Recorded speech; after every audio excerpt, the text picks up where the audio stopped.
Selamat pagi, kami dari kelompok 10 Manpro akan menceritakan terkait pembangunan SPALDT Kota Semarang. Untuk yang pertama, dari latar belakang proyek kami, berangkat dari Kementerian PUPR dan kerjasama terkait dengan pemerintah daerah Kota Semarang untuk meningkatkan sanitasi kota. Berikut adalah rumusan masalah dan riwayat penanganannya. Berikut adalah gambaran umum proyek dari proyek yang kami pilih. Kami akan fokus pada CW1 yaitu pembangunan IPAL dan CW2 yaitu pembangunan pipa utama. Berikut adalah alur proses pengolahan IPAL Banjardowo. Lanjut untuk develop project charter, berikut adalah input dan juga tools and teknisnya. Boleh dilanjut. Berikut adalah outputnya yaitu berupa project charter yang dimana project title-nya itu berupa sistem pengolahan air limbah domestik terpusat atau SPALDT Kota Semarang. Dan project N dimulai dari tahun 2024 dan diakhiri dari tahun 2028. Boleh lanjut. Boleh lanjut. Berikut adalah project management plan yang dimana inputnya dan juga tools dan teknisnya sebagai berikut. Boleh lanjut. Berikut adalah outputnya yang berupa subdate dari management plan dan juga berikut adalah baseline-nya. Boleh lanjut.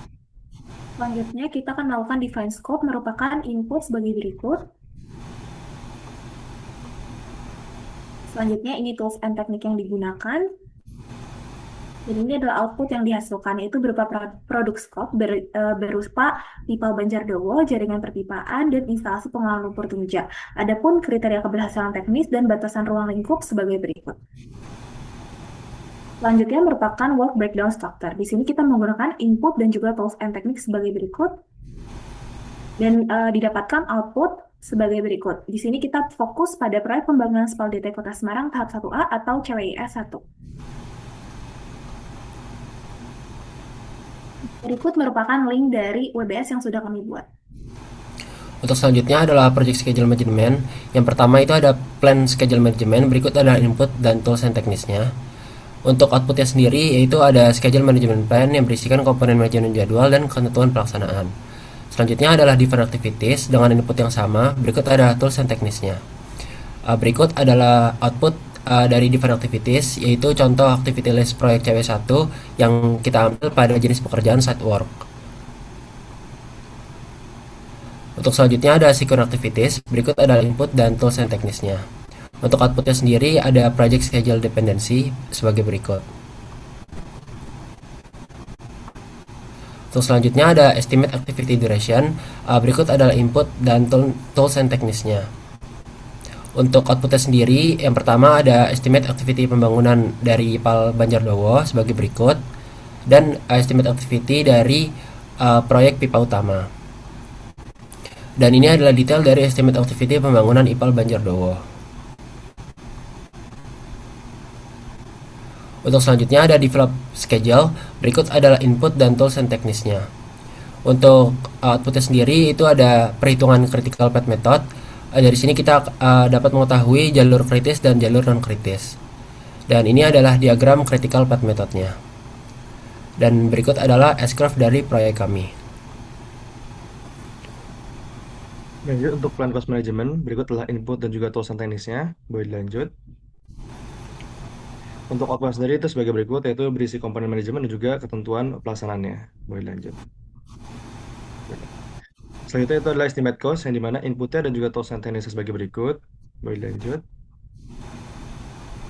Untuk output sendiri itu yang pertama ada ASP CW1, yaitu pembangunan IPA Banjardowo, dan juga ASP CW2, yaitu berupa pipa induk. Nah, untuk total ASP CW1, itu berjumlah 991.378.890. Boleh lanjut. Nah, berikut untuk ASP CS2 yaitu pembangunan pipa induk. Boleh lanjut. Dengan total 91.378.890. Boleh lanjut. Nah, berikut adalah BOQ dari pembangunan pipa Banjardowo. Dan berikut adalah BOQ dari pembangunan pipa induk. Boleh lanjut. Berikut ada determinant budget untuk inputnya sebagai berikut dan juga tools nantinya sebagai berikut. Boleh lanjut.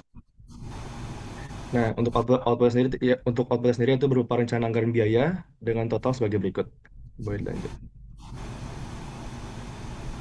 Selanjutnya merupakan plan quality management. Di sini digunakan input dan tools and techniques sebagai berikut.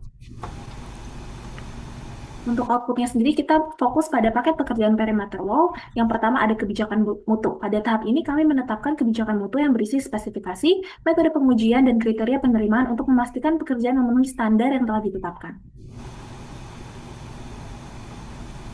Output yang kedua berisi instruksi kerja.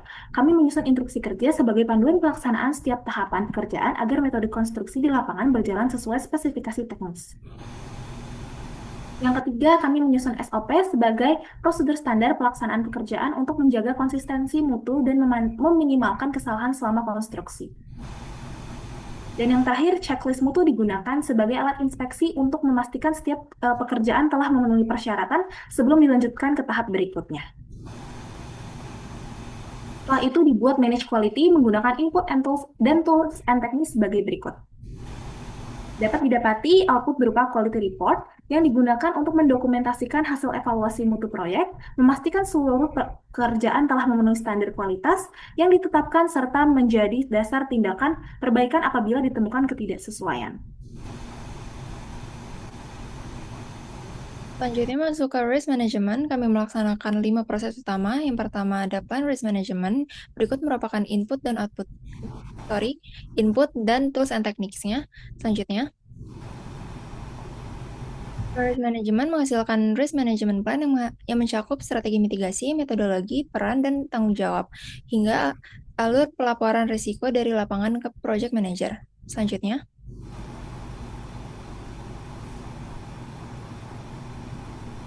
kedua ada identify risk. Berikut merupakan input dan tools and teknik dari identify risk. Selanjutnya, identify risk menghasilkan risk register dengan 15 risiko teridentifikasi sepanjang aktivitas konstruksi, mulai dari longsor galian, mutu beton tidak sesuai, honeycomb pengecoran, hingga kesalahan pemasangan pagar BRC. Selanjutnya, qualitative risk analysis. Berikut merupakan input dan tools and tekniknya. Selanjutnya, dari 15 resiko tersebut, 3 resiko dikategorikan tinggi, yaitu longsor galian, mutu beton pondasi, dan tulangan pondasi tidak sesuai desain. Ketiganya menjadi prioritas penanganan utama. Selanjutnya, quantitative risk analysis. Berikut merupakan input dan tools and teknik. Selanjutnya, risiko tertinggi dari sisi biaya adalah pengecoran beton pondasi dengan expected cost sebesar 10 juta dengan expected delay 1,6 hari. Total risiko terukur mencapai sekitar 47 juta dengan estimasi keterlambatan 8,17 hari. Selanjutnya, plan risk analysis. Berikut merupakan input dan tools and teknik yang digunakan. Selanjutnya, untuk outputnya dibagi menjadi 12 tahapan pekerjaan dengan resiko utama sebagai berikut, dan berikut merupakan respon resikonya. Selanjutnya, resiko ini telah direspon menjadi respon plan yang mencakup langkah mitigasi spesifik untuk setiap tahapan pekerjaan.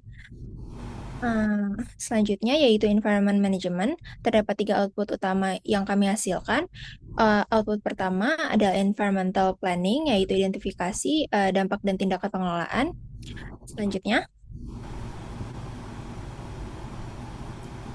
environmental assurance, yaitu verifikasi kesesuaian standar dan regulasi, dilengkapi dokumen dan checklist.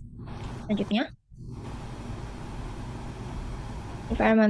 environmental control, yaitu pengendalian langsung di lapangan terhadap parameter lingkungan. Selanjutnya,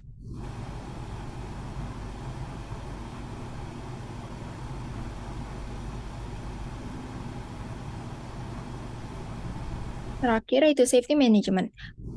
Berikut merupakan input dan tools and teknik yang kami gunakan. Selanjutnya,